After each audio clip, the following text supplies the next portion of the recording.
Ram Hare Hare Krishna Hare Krishna Krishna Krishna Hare Hare Hare Ram Ram Ram Hare Hare Hare Krishna Hare Krishna Krishna Krishna Hare Hare Ram Ram Ram Hare Hare Hare Krishna Hare Krishna Krishna Krishna Hare Hare Ram Ram Ram Hare Hare Hare Krishna Hare Krishna Krishna Krishna Hare Hare Ram Ram Ram Hare Hare Hare Krishna Hare Krishna Krishna Krishna Hare Hare Ram Ram Ram Hare Hare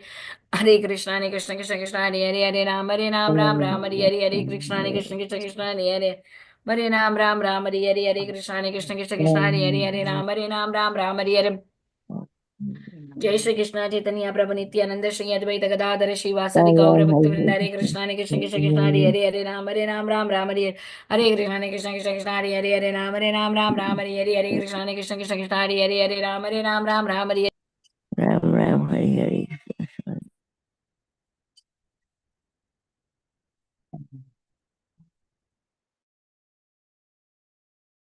हरे कृष्णा कृष्णा कृष्णा हरे हरे हरे रामा राम राम हरे हरे वाञ्छाकल्पतरुभ्यश्च कृपा सिन्धुभ्येव च पतितनां पावनेभ्यो वैष्णवेभ्यो नमो नमः अनंतकोटि वैष्णव वृंद की जय। नामाचार्य श्री हरिदास ठाकुर की जय। प्रेम से कहो श्री कृष्ण चैतन्य प्रभु नित्यानंद श्री अद्वैत गदाधारा श्रीवासादि गौर भक्त वृंद की जय। Srila Prabhupada ki jai. All glories to the assembled devotees. Hare Krishna. Please accept my humble obeisances. This is Sanita Ramya from Sharjah, UAE, welcoming all of you to this Bhakti Sangha Japa conference call. So, I thank all of you for attending this session. Please forgive me for interrupting your ecstatic chanting. I would like to read the 10 offenses to the holy names which are to be avoided, written by Sri Vyasadeva in the Padma Purana. Number 1, to blaspheme the devotees who have dedicated their lives for propagating the holy name of the Lord. Number 2, to consider the names of demigods like Lord Shiva, Lord Brahma to be equal to or independent of the name of the Lord Vishnu. Number 3, to disobey the orders of the spiritual master. Number 4, to blaspheme the Vedic scriptures or scriptures in pursuance to the Vedic version. Number 5, to consider the glories of chanting Hare Krishna to the imagination. Number 6, to give some interpretations to the holy name of the Lord. Number 7, to commit sinful activities on the strength of the holy name. Number 8, to consider the chanting of Hare Krishna as one of the auspicious ritualistic activities which are offered in the Vedas as fruitive activities, Karma Kanda.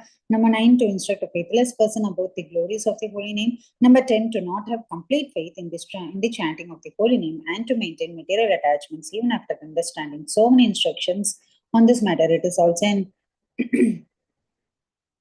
also an offense to be inattentive while chanting. Every devotee who claims to be a Vaishnava must guard against his offenses in order to achieve the desired success, that is Krishna Prema.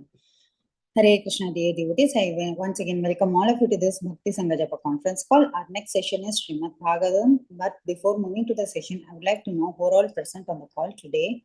Hare Krishna.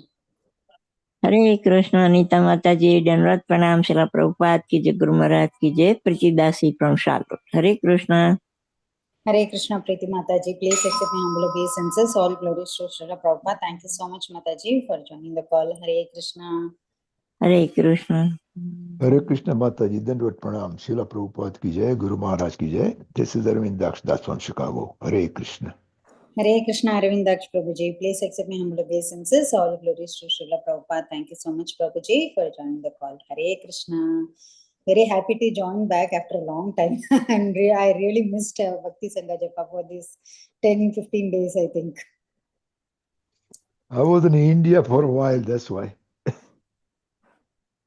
Sorry, Prabhu? I was in India for 3 months, that's why I didn't join it. Ah, okay. I just come back 2 weeks ago. Hare Krishna. Join us, Prabhu, every day, as usual. Yes, anyone else who would like to introduce themselves? Hare Krishna, Anita Mataji, please accept my humble obeisances. All glories to Srila Prabhupada, all glories to Guru Maharaj. This is Shama Gauri Devidasi from Charlotte. And nice to see you, Mataji. Hari Bol, Mataji. Same here. Thank you so much, Mataji. Hare Krishna, Shama Gauri Mataji. Please accept my humble obeisances. For the glories to Srila Prabhupada. Thank you so much, Mataji, for joining the call. Hare Krishna. Hare Krishna, Anita Mataji, all glories to Srila Prabhupada and Guru Maharaj. My humble obeisances to you and all the devotees. This is Krishna Kumari. Hare Krishna. Hare Krishna, Krishna Kumari Mataji. Please accept my humble obeisances. All the glories to Srila Prabhupada. Thank you so much, Mataji, for joining the call. Hare Krishna. I'm really so happy to hear all your names after a long time. Thank you so much for giving me this service. Hare Krishna, Anita Mataji, please accept my humble obeisances. All glories to Srila Prabhupada. This is Vinita Gandharvika Devidasi from College Station, Texas. Very happy that we are going to finish today's 7th canto. Hari Bol. Hari Bol. Hare Krishna, Vinita Gandharvika Mataji. Please accept my humble obeisances. All glories to Srila Prabhupada. Thank you so much, Mataji, for joining the call. Yes, Mataji, after I think 6-7 months, we are ending Canto 7. So that's really very nice to hear, and it's a very good journey with Bhakti Sangha for this Bhagavatam. Mataji. Hari Yes, Bol. Mataji. Hari Bol. Hare Krishna Mataji, please accept my humble obeisances. All glories to Srila Prabhupada and Shri Guru and Shri Gauranga and all the assembled devotees. This is Yashamati Priya Devidasi from Chicago. Hare Krishna, Yashomati Mataji, please accept my humble obeisances. All glories to Srila Prabhupada. Thank you so much, Mataji, for joining the call. Hare Krishna. Hare Krishna.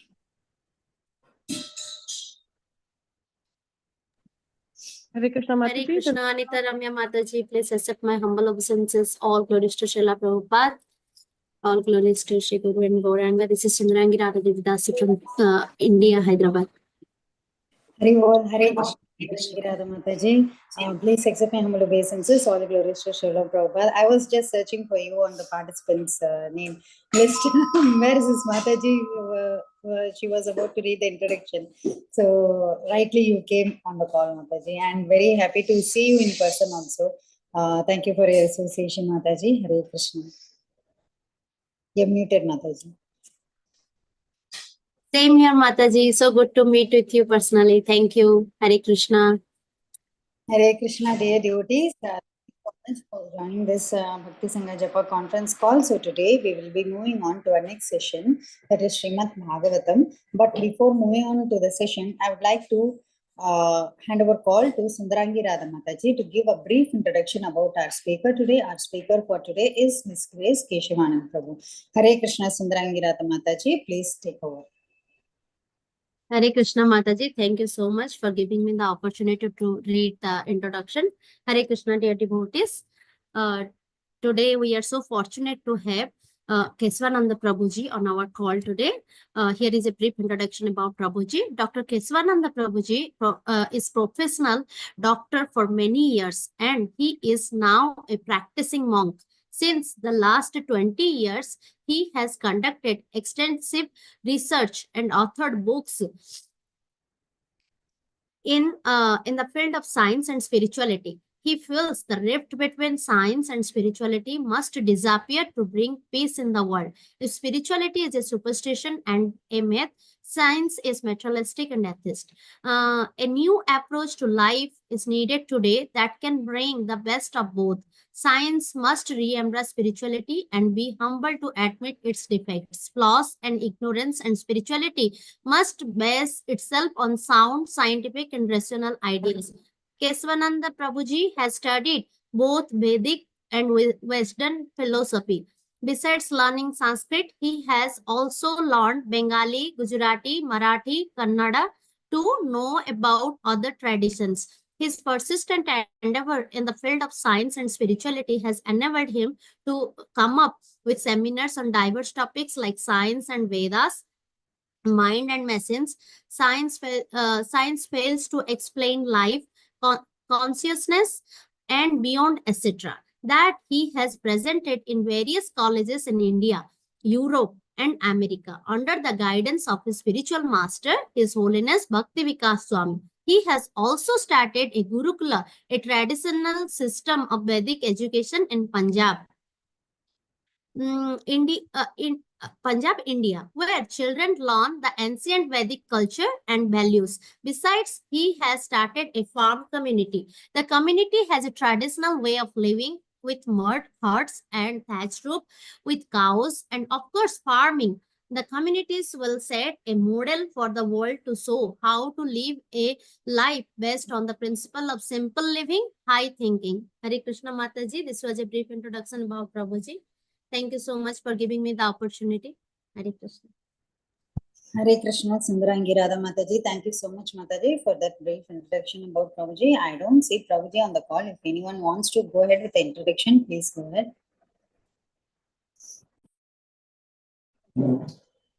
Anyone would like to introduce themselves? Hare Prabhuji, Krishna, till Prabhuji joins. Yeah, someone spoke.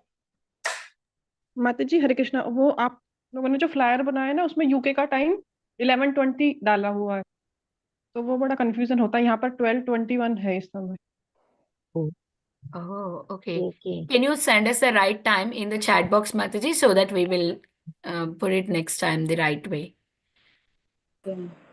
So, right time of the class is what, Mataji? 11:20? Right now is 12:22.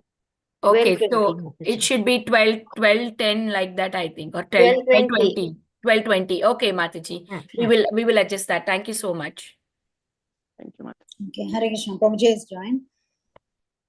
Hare Krishna, dear devotees. I once again welcome all of you to this Bhakti Sangha Japa conference call. Mataji, recording is started, right? Yes, Hare, ma'am. Hare Krishna, dear devotees. I once again welcome all of you to this Bhakti Sangha Japa conference call. So today we will be moving on to our next session, that is Srimad Bhagavatam, which will be given by His Grace, Keshavanand Prabhu, and it's on the verse of Canto 7, Chapter 15, verse 80. Hare Krishna, Prabhuji. Last of end of the 7th canto. Yes, end of the 7th canto. Yeah. Yes, Mataji. So, and yes, today we are ending our 7th canto, and it's a farewell for 7th canto, I think, but still we can go on throughout this Bhagavatam chapters every time. Hare Krishna, Prabhuji, please accept my humble obeisances. Hare Krishna. Thank you so much, Prabhuji, for giving us your valuable time and association. Over to you, Prabhuji. Hare Krishna. Can you please lead the verse, anybody? Yeah, Mataji, you can share and read the verse, Mataji. Induleka Mataji. Hare Krishna. Om Namo Bhagavate Vasudevaya. Om Namo Bhagavate Vasudevaya. Om Namo Bhagavate Vasudevaya. Reading from Canto 7, Chapter 15, Text 80. Iti dakshayinam te prithagvamsha prakirtita devasura manusyadya lokayatra charachara. Translation and purport by His Divine Grace A.C. Bhaktivedanta Swami Srila Prabhupada ki jai. Translation: on all the planets within this universe, the varieties of living entities, moving and non-moving, including the demigods, demons, and human beings, were all generated from the daughters of Maharaj Daksha. I have now described them and their different dynasties. Purport: thus ends the Bhaktivedanta purports of the 7th canto, 15th chapter of the Srimad Bhagavatam, entitled Instructions for Civilized Human Beings, completed on the night of Vaishakhi Shukla Ekadashi, the 10th of May 1976, in the temple of the Panchatattva, New Navadvipa, Honolulu, by the mercy of Sri Krishna Chaitanya Prabhu Nityananda, Sri Advaita Gadadhara, Srivasadi Gaura Bhakta Vrinda. Thus we may happily chant Hare Krishna, Krishna Krishna, Hare Hare, Hare Rama, Rama Rama, Hare Hare. End of the 7th canto.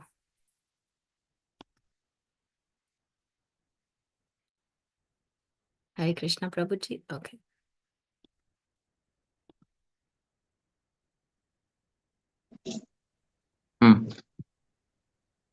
So I think I'll just begin now. Fine.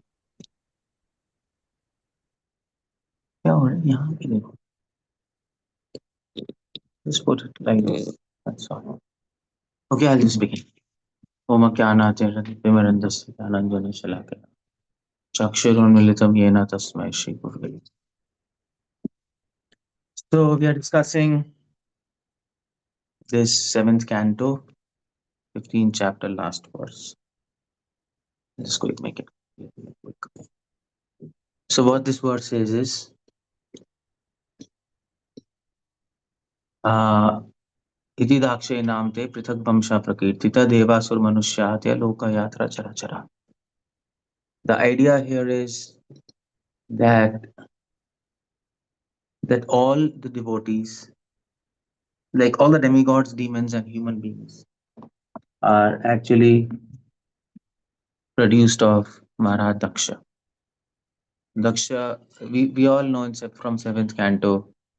Daksh is a Prajapati, and he was entrusted with this duty of producing progeny on this earth planet and making it populated. That's what Prajapati means. Prajapati, who is the Lord. Pati means who is the Lord, Master. Praja means the living entities on this earth. So not on this earth, but even demigods, living entities in the entire material universe. So he is the original forefather, you can say. Original Pitra is Daksha. So now, and from Daksha daughters, many rishis, they married his daughters, and they also produced progeny, and that is why we have many dynasties, gotras, like for example, Agastya Gotra, Kaushik Gotra, and other Gotras are there. So what's the message here? The message here is that in seventh canto, if you read, Daksha means expert. Now, all these names in Srimad Bhagavatam have some kind of basically philosophical understanding behind them. They are not random. Just like our names are random, isn't it? Tom, and what else? Danny, Vicky, all these are random names. They are not exactly according to our nature or skills. Or just like in India, they keep some official names. Okay, Tony, but then there are home names also, isn't it? Home name Pappu, Chintu. All these names are there. It's like funny. So they don't have any connection with our nature or with our skills or with our even our intellectual capacity. But previously in our Vedic culture, the names were kept according to the nature of the child, and also the duty of the child which he was expected to perform. So and how did they know what is the nature of child? By astrology. By astrology, they used to understand the nature of this child is Brahmanical, and of course, if the astrology says that this boy will rule over the entire country, he's going to become a great ruler. So astrology used to suggest, okay, keep his name Chakravarti, or maybe Ashok. Ashok, who will give protection, who will remove sorrows of others. So in that way, the same principle holds for God. Even Krishna's names are not random. Srila Prabhupada said, so on the other hand, Krishna's names are according to his qualities. So the names come later, the qualities come first, if you want to put it in order. But of course, everything is eternal there. But why he's called Krishna? Because he's all attractive. He's really attractive. You can name your child as Krishna, but he's not all attractive. It doesn't match. But for him, his names are kept according to his form, according to his pastimes, and according to his qualities.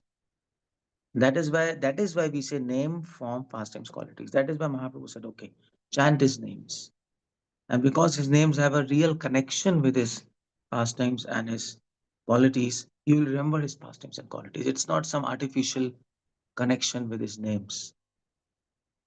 Like for example, if we say Govinda, it is connected to some of his pastimes. And so which pastime? The pastime of Abhishek, which was done by Indra on Govardhan after Govardhan Leela. So that's Govinda, or maybe giving pleasure to his devotees. So he does that. He really does that. So that is why all the names in Vedic period, and this is very important philosophical point. You see, in the modern world, everything is disconnected and imaginary. Everything is disconnected and imaginary. People are disconnected. Relationships are disconnected. What else? Let's say mind is disconnected from body. It's all disconnection. Uh, uh, the whole humanity is disconnected from nature. So it's all disconnected. Uh, and that is why we are all living in an imaginary world. We are all living in an imaginary world. We are all living in an utopian world. We are not living in reality. And Bhagavatam begins with the fact, Vedyam Vastavam Vastuatra Shivadam. The fact of Bhagavatam is to help you to understand reality. Everything should be real, a real connection. So that is why many philosophers and many psychologists, they call this modern world as a utopian world. Or in fact, scriptures call this material world as an illusory world, isn't it? Why this is illusory? Because ideas and uh, the uh, the forms, ideas and reality are not connected. People are thinking something in their head, but that's not real. Just like, for example, the concept of liberalism, they have thinking in their head, but that's not reality, and that's why it doesn't work.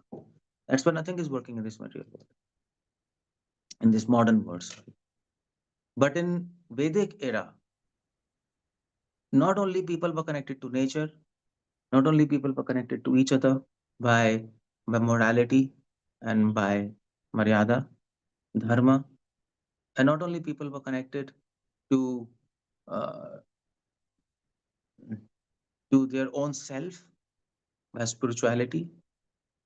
Not only people were connected, their mind and body was connected because they used to follow the rules of Ayurveda, but also their names were connected with them. That was the extent to which Vedic era went. Everything should be connected with reality, even the names. And this concept of connection of names with reality comes from Krishna. Krishna doesn't do anything imaginary or illusory. So that is why we have thousands of names of Krishna. Thousands of names of Krishna means thousands of qualities, thousands of pastimes of Krishna. Millions. That is why Mahaprabhu said, Param Vijate Shri Krishna Sankirtanam. He didn't say, now this, if you understand this, this will lead to very important another point. Mahaprabhu said, okay, Param Vijate Shri Krishna Sankirtanam. Please chant the holy names of Lord. Why? Because when you chant the holy names of Lord, automatically his pastimes and qualities will be invoked, provided you know them. And then in that sense, you're not just chanting names, you are also chanting form, qualities, and pastimes. That is why Mahaprabhu said Sankirtanam. Sang means together. Name, form, qualities, pastimes. This is one angle to see Sankirtanam. Now, why I'm telling you all these things is because the name Daksha. I'm going to come into this. If you've understood this, then you'll understand why the name Daksha is kept. So not only Krishna, but even devotees' names, because all these devotees are from Vedic era. So Daksh Prajapati, when he was born, I think he was born from Brahma directly. Yeah, he was born from Brahma. So when he was born, Brahmaji knew. So Brahmaji knew why he created Daksha, isn't it? And of course they might have seen his astrology also. So why he created? He was created for one purpose, for the for increasing or for populating this entire material universe. That's why he was created, and that's why when Krishna appeared in front of Daksha, he actually congratulated him, and he said, "Well, you should do your service. You should fulfill the purpose of your creation, and the purpose of your creation is to populate this earth. So do that." And that is why Brahma named him as Daksha. Daksha means expert. He was expert, Prabhupada says, he was expert in sexual activities. Now, here sexual activity doesn't, I mean to say, don't take it in a wrong sense. We always take sexual activity as a wrong way, but that's not the idea. He was expert in producing progeny and populating populating this universe. Now, but expert in populating the universe doesn't mean that he was expert in producing babies. He was not 24 hours doing sex and producing babies. He was not a baby producing machine. That's not why he's called Daksha. The idea is when you produce an offspring, it's your duty to take care of it. Otherwise, you have not produced an offspring. Otherwise, you have not produced a population, a progeny. You have produced some. Uh, you have actually produced a urine and stool. That's what Bhagavatam says. It's not putra, it's mutra. It's like you produce animals, that's all. So, but Daksha was expert in populating the world, not just populating the world like animals. He was expert in guiding them, in nurturing them in their dharma. That was also there within him. He was not just, I mean to say, don't visualize Daksha as an ordinary, sex maniac and he's 24 hours doing sex and producing babies. That was not the idea. If you think like that, that's crazy. Brahma would not have produced a child like that. So, so he was not an uncivilized barbarian, isn't it? He was an Aryan Vedic person. He was expert. So that's why Krishna congratulated him that you're expert in producing progeny, not just producing, but then taking care of them, nurturing them, nourishing them in the path of dharma. So he was expert in dharma also. Of course, he did some mistakes, but anyway, he was expert in dharma. He has to be expert, otherwise, what kind of responsibility he'll take? He's the original forefather, at least at this level. So in that sense, that is why he was named as Daksha. So by the names of devotees in Bhagavatam, you can understand the nature. Just like, for example, Dhruva. Dhruva means he was determined. And his pastimes also match with that. He was determined. He did great tapasya. 6 months, he had darshan of God. Or maybe Suruchi, his mother. Suruchi was completely interested in material enjoyment. Suruchi. And Suniti, she was completely interested in justice. That is why she was good. Suruchi was, let's say, evil. Hiranyakashipu. Hiranya means bed. Oh, sorry, gold, and Kashipu means bed. Hiranyakashipu was simply interested in sex and women. And that means power. You don't get sex and women without power. So you see the point. All these names, Parikshit, he was examining Krishna when he was born, or his whole life was an examination. Every step was an examination. So all these names, you see, all these names have some meaning to it.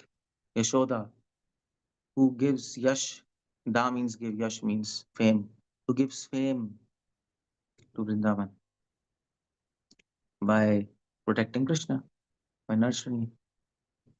So you see the point. That is why this whole chapter, you can understand this whole chapter by the very name Daksha. Every name of Krishna, of Bhagavatam, or every character has everything. You can simply say Daksha and you remember everything, everything is there, whatever is there in second canto. So that is why this verse is okay. It concludes finally. Daksha concludes with the name Daksha. That is why Sukadeva Goswami is concluding. Iti Dakshayi Nam. Daksha and his daughters, Diti, Aditi, and whatever. They, all of them, Prithak Vamsha Prakritita, they all started some dynasties, all of them. So Sukadeva Goswami concluded, okay, let's conclude 7th canto. Sukadeva Goswami's things. One point is that Sukadeva Goswami is expert in rhetorics. He's an expert speaker. That is why everybody came to listen to him. So he's thinking how to end this chapter, how to end this canto. Whole 7th canto is, most of it is Daksha Prajapati. Prahlad, 7th canto, and then Daksha. Two main themes of 7th canto. So how to end this chapter? So he chose to end this chapter with this verse, and starting with this verse, Ti Daksha, because even Prahlad has a dynasty, Asura dynasty. And then Daksha himself, he's originator of all dynasties. And he's expert. Now, one point, another very important point in this verse is Krishna congratulated him. Krishna was happy with him, by the way. Now you might think, it's a funny kind of service with Daksha Prajapati has. Populating the earth, like populating the earth, he has to engage in sexual activities. Isn't it? But that's not wrong if you are not doing illicit sex. That's one thing. Another thing is, he was doing whatever he was created for. That's why Krishna was happy. And that is called, in Madhva Sampradaya, it's a very, very big concept, which is called Samsara Chakra. Now, Samsara Chakra, yeah, no, Samsara Chakra. This is called as, I think Samsara Chakra is also called as birth and death, the wheel of birth and death. But here, Samsara Chakra means Madhva holds this opinion that if you're doing whatever is destined for you by God, then you can please him. And that concept is a basis of Varnashrama Dharma, isn't it? Whatever person is produced, whatever person is created for, whatever skills he has and qualities, that he must do as an offering to God, and he'll be happy. That this point is a basis of Varnashrama Dharma. Madhva Sampradaya, Varnashrama Dharma, that's the key and the way to God. I am the way. Varnashrama is that's the whole point. So what's that verse? Varnashrama Bhagasha? Vishnu Aradhya Panta Nanatatosh Karana. So there is no other way to please God except Varnashrama. So if you ask what is one line, if you can tell Varnashrama in one line. One line in Varnashrama is everybody is expert in doing their duties according to their qualities. Whatever they are made for by God in this life, if they do that properly, God is pleased as an offering to him, of course. That is called a samsara chakra. Now, if you look very astutely, keenly, you'll see all animals are doing what they are created for. All right. That is why Krishna didn't give animals intelligence and plants intelligence, because he wanted them to come to human life. And how will they come to human life? When they get credits and God is pleased. And because they have no intelligence, they will do whatever they are created for by their flex. Bees will pollinate the flowers. They'll keep on doing that. Ants will keep on collecting food and then rejuvenating the soil, earthworms. Donkeys will do their work. Dogs will bark. They will do their work. In the whole cycle of this ecosystem, everybody will be doing whatever they required, their duty is. That's why Krishna is pleased, and they evolved higher. Now you see the point. Every species evolve on a higher platform. They don't go lower. Only in human species you can go up and low, but in all other species you simply go up. Why is that? Because every other species except human, they can't decide for their own what to do, what not to do. They'll do whatever God decides for them, and they'll keep on doing that even if they die. That is why God becomes pleased. Now that is extraordinary mercy of Krishna, that he is forcing them to do what he wants by taking away the intelligence. But he gives intelligence to us, so it is mercy or not mercy? It has a down. He gives intelligence to humans. Now this might not seem as mercy, because as soon as we give humans intelligence, they'll choose not to do what God wants.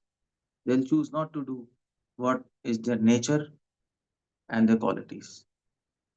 Out of enviousness, they will try to imitate others and have competition. That's what they are going to do. So is giving intelligence to humans a gift? Well, in one sense it's not. In another sense it is, because only by using intelligence and learning how to do what we are required for and fulfilling our purpose, just like Daksh Prajapati, he by his intelligence chose to fulfill the purpose of his creation. Krishna was happy. That was his service. So we choose, then we develop vivek, wisdom, and we really please God, because that's by our choice. And then we can develop love for him, because love for him requires freedom. So although giving intelligence has a drawback, but it has a very strong positive point, and we can attain love. Although not giving intelligence to plants and animals is a blessings on them, because they can evolve higher. But then there's a big fault. They can't attain love of God. They're blocked. So if you can understand this, you can understand whole Varnashram. And you can also understand yourself. And that is why this name Daksha is given. Daksha, whole seventh canto can be described in one word, Daksha. Prahlad. He was expert. He was doing whatever he was created for, isn't it? He's a Mahabhagavat. He was sent in this world to glorify the holy names. And he did that. He was simply chanting holy names. Hiranyakashipu tried to kill him, but he was not able, because he was having faith. So Krishna was happy. If you send somebody on a mission and if he does that, you'll be happy. And if you send somebody on mission and he does something else, it's crazy. Ram sent Hanuman to have to know where is Sita, and Hanuman did his job, and Ram was happy. That's all. So Prahlad was Daksha. Prahlad was expert in actually doing whatever he wanted, like whatever he was created for. Daksh Prajapati, he was expert. He did his job nicely. And Hiranyakashipu was also expert. He did his job nicely. He was created for the purpose of creating confusion. Jai Vijay. As a demon, he did his job. So, and Krishna, he did his job. He was not partial to anybody. That's where seventh canto begins. First chapter, is Lord equal to everyone? That's the theme of the seventh canto. He was impartial. He gave blessings to his devotees. He killed demons because demons were trying to kill him. So they got whatever they treated God as. He was doing an impartial stuff. So everybody was doing whatever they had to do, and that is the theme of this whole seventh canto. And that is why Sukadeva Goswami, it's beautiful. I mean to say, I just thought about it. That is why he actually summarized this whole seventh canto with one word, Dakshayi Nam. Iti Dakshayi Nam Te. Prithak Vamsha Prakritita. And everybody, anyway. So if we want to become expert, now what about us?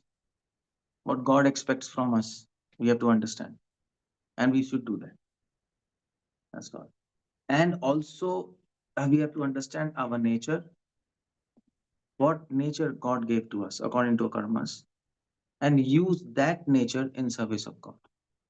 And use that nature to fulfill the purpose of God, to fulfill the purpose of devotion, wherever we are. So if we want to become expert in devotion, we have to know our duty, our mundane duty and our spiritual duty, isn't it? Spiritual duty is we are all servants of Krishna. We should serve him. But mundane duty is according to our nature. Whatever we got from Krishna.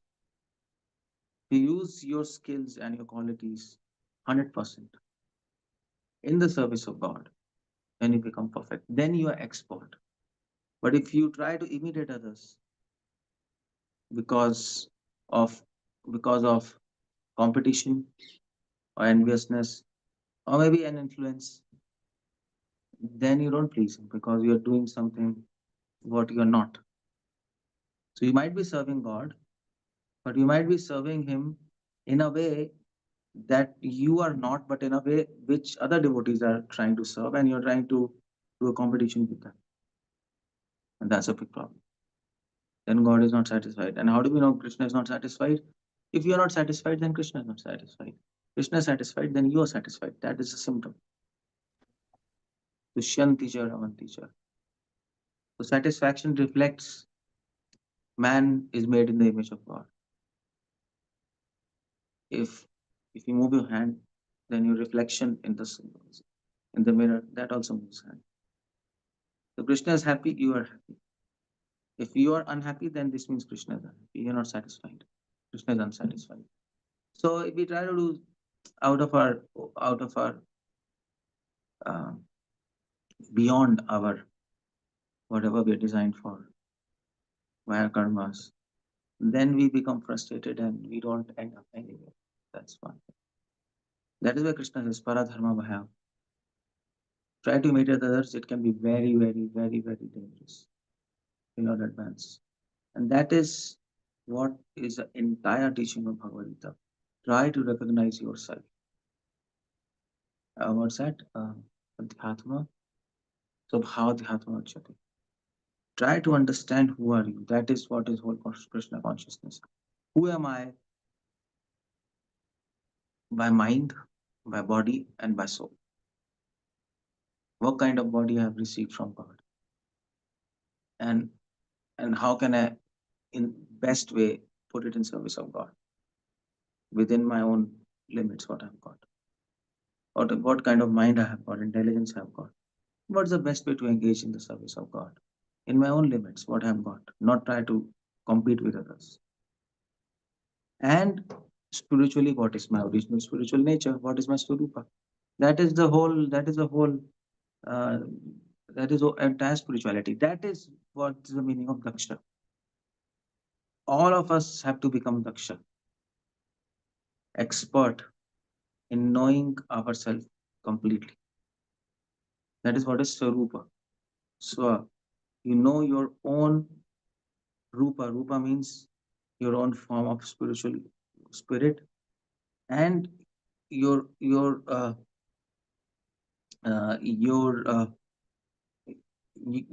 form, your roop, your form of your ideas, your mental thoughts, your intelligence, and your body. Your bodily form, your spiritual form, gross and subtle both. And then you become satisfied. That's why Krishna says the greatest tapasya is to become satisfied. Why are we not satisfied? Because we are not doing what we are. We are doing what others are doing. Out of peer pressure or out of showing others. Because I'm a leader, I have to do this, whatever others will think. Yeah, of course, we have to think that factor also. What others are going to think, our actions, but not at the cost of becoming something else what you're not. This will produce tremendous stress on your personality and all the psychosomatic problems. And most of the leaders are in this trap. That is why they are unhealthy. Of course, unhealthy because of stress also, not just that is a factor, but one of the major part is we don't recognize our limits also. You can recognize your skills, but to recognize your drawbacks, that's the main thing. Every motivational speaker, they say, okay, you can do this. Your skills is this, skills. But nobody tells your drawbacks. If you want to know yourself, If you want to become expert, Daksha, then you have to understand your abilities and your limits both, and then work accordingly. So Daksha, he was expert. He could understand his abilities. Yes, I can produce progenies. I can produce innumerable children, and I'll not get exhausted, and I'll not die because of uh, excess sexual activity. I'll not die. If we produce 10 kids, we'll die. No, I mean, modern man will die, but modern female will also die. Previously, they used to produce 10 kids, but people are so weak, they can't do. So, but Daksha is producing innumerable living entities. He knew, okay, I'll not die. I'll not become petite or something. What I mean to say. So, he knew. So, that is why all of us should become Daksha. That's the message. Iti Daksha Inamte. And if you become Daksha, Daksha Inam, then you will produce. You become expert, then you produce Diti and Aditi. You become expert Daksha in knowing yourself, then you have two daughters, Diti and Aditi. Now, I told you every name has a philosophical implication. So, who is Diti and who is Aditi? Diti is Aditi. Diti word comes from what? Diti and Aditi. Diti means basically, how should I put? From Diti comes detective. Aditi means negative, Aditi means positive. So when you become expert, you can understand your positive and negative qualities. You can understand your pitfalls in devotion and your abilities in devotion. You can exactly see what is happening. So you will attain the wisdom to distinguish between good and bad within yourself when you become expert in devotion. When you expertly analyze yourself through the power of holy names and Bhagavatam, an association of devotees, then you get these two daughters, Diti, Aditi, the wisdom to differentiate between bad and good, pravritti and nivritti, or Krishna says, maybe light and darkness.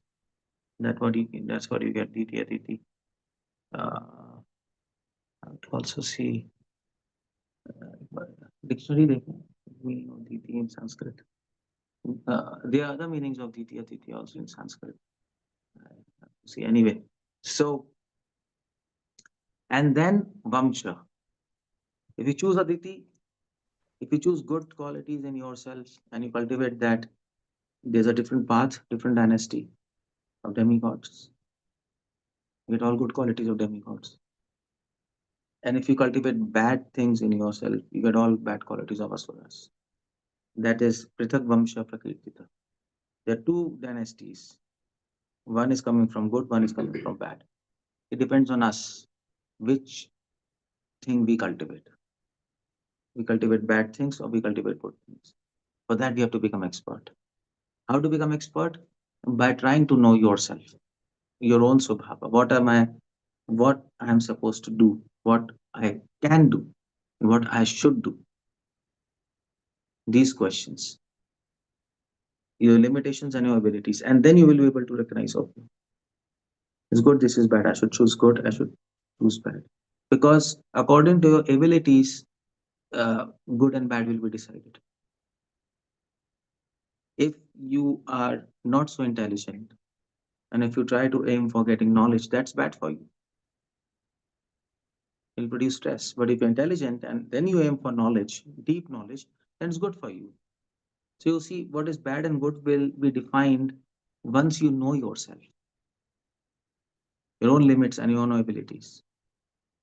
If you have a strong body, then you can do hard work. It's good for you. As a farmer, as a maybe laborer or something. But if your body is very weak, then you can't do that. That's hard work. That's bad for you. So good and you see the good and bad is decided. You can only decide good and bad when you know your abilities and limitations. at bodily level and spiritual level. Then you can decide what is good and bad in spirituality and also in this world. And then you can cultivate Krishna consciousness. So Diti, Aditi, and if you choose bad, then you go down, asuras. You choose good, then you go up. Yeah, soundly cut rahi hai kya? Yeah, so if you do bad, then you go up. If you do good, then you go up. If you do bad, then you go down. Okay, so that is what is Prithak Vamsha Prakirtita. Devasur Manushya Lokayatra Charachara. So Lokayatra Chara Chara. And if you so that is called Lokayatra. If you choose good, you go up. If you choose bad, then you go down. That decides your Lokayatra. Chara Chara in this material world. That's what this verse is all about. So what's the meaning of Diti? Hare Krishna, Srila Prabhupada ki jai. Anything you want to ask, I'll end up with. The word Diti comes from the root da, meaning to cut, divide.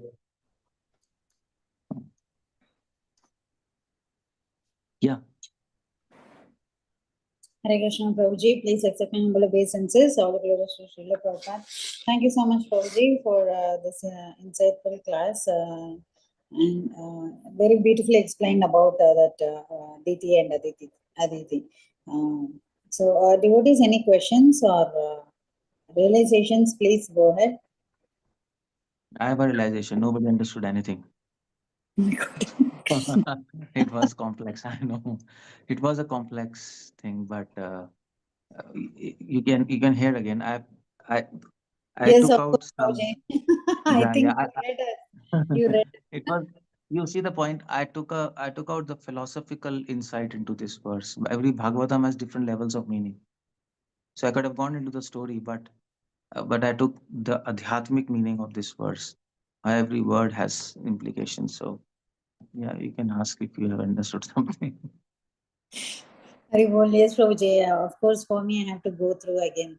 We have one raised hands, Priyanka Nagar Mataji.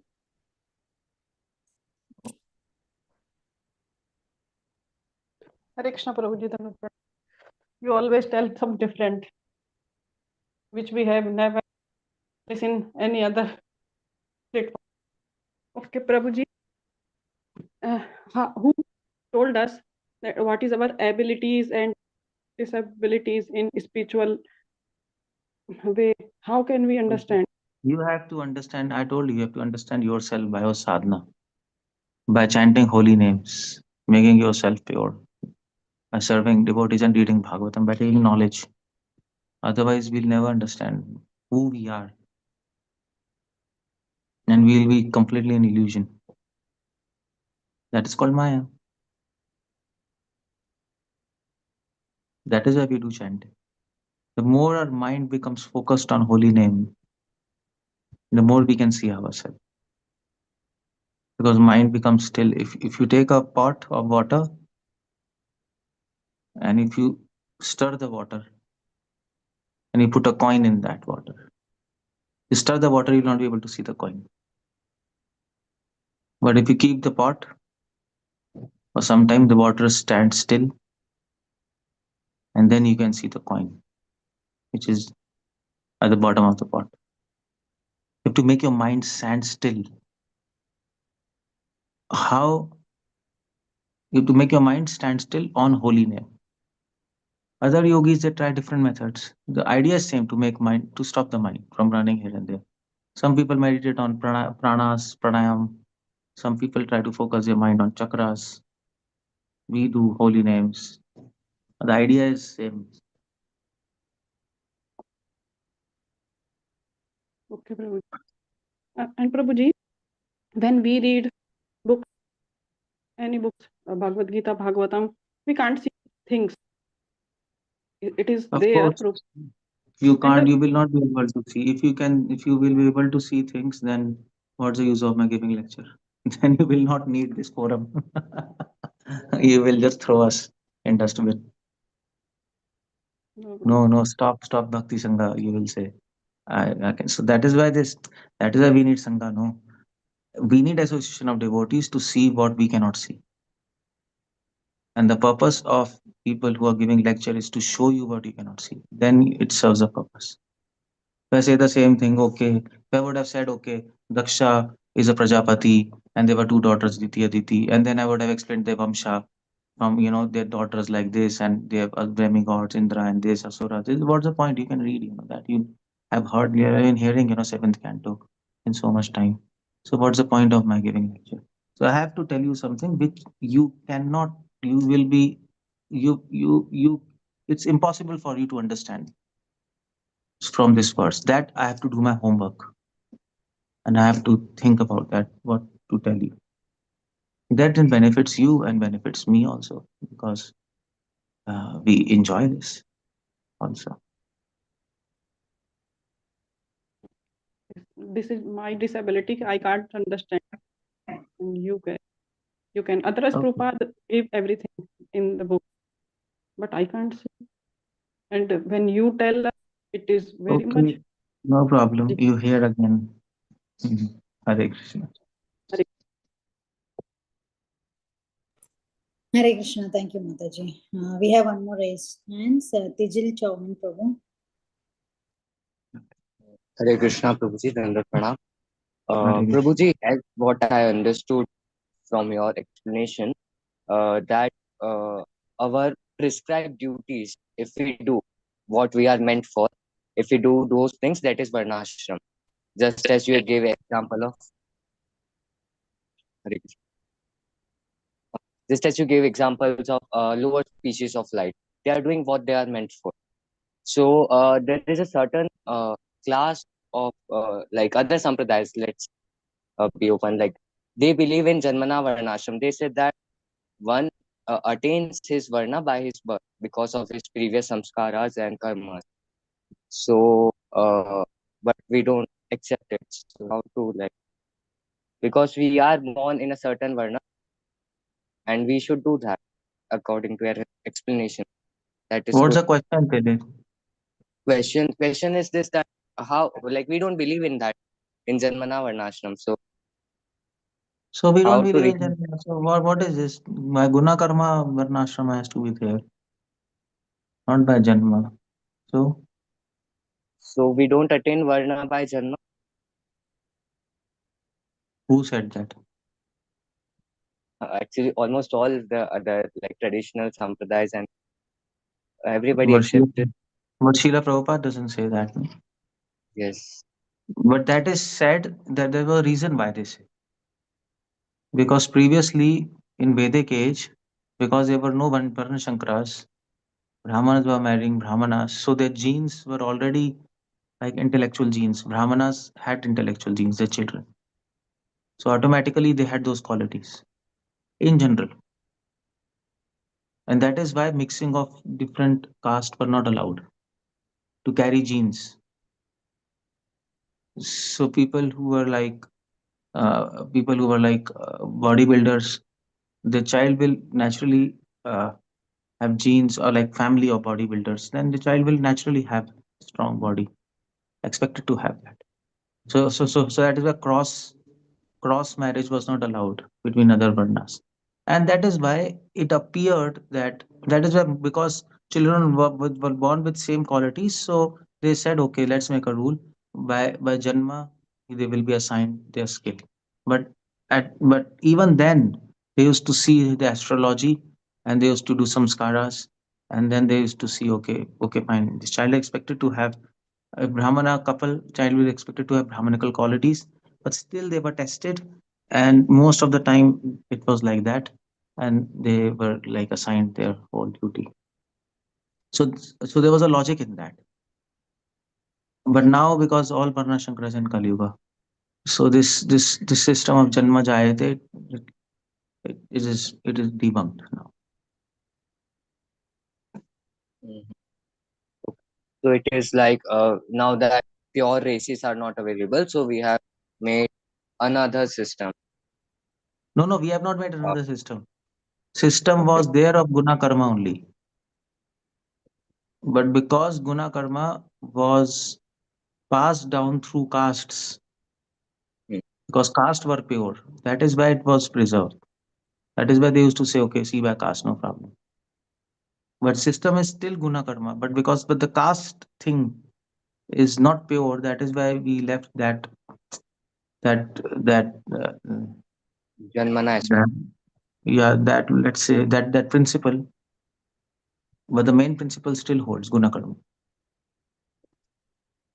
So if one hypothetically or just many people still, if they have preserved that culture, so is it okay for them to follow that system?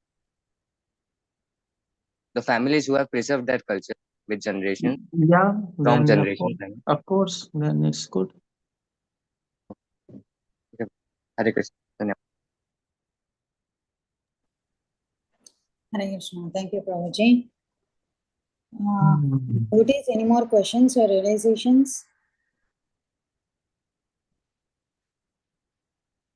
Okay. Okay, so I don't see any more hand raise or questions in the chat box, Prabhu. So with your permission, can we end the session here, Prabhu? Yeah, definitely. Hare Krishna. Thank you so much, Prabhuji, for your valuable association and coming on the call and giving us such a wonderful.